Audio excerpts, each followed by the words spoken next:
Watch this trick! My tower.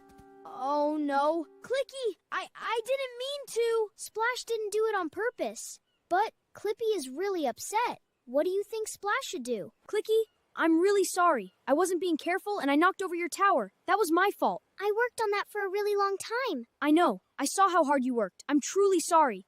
Can I help you rebuild it? Every piece, for as long as it takes. Okay. Thank you, Splash. The word chest. Today's word is apologize. Apologize. Apologize. Apologize, guys, sorry, and really meaning it. First three's with warrants. Third, say you're sorry and that you mean it. Try to make it right, like helping build the tower. But it feels so much better after. Is there someone you might need to apologize to? Maybe you said something that wasn't kind? Or accidentally broke something? Try the 3 steps. Say what happened, say sorry, and mean it, and offer to help make it right. It's even better now.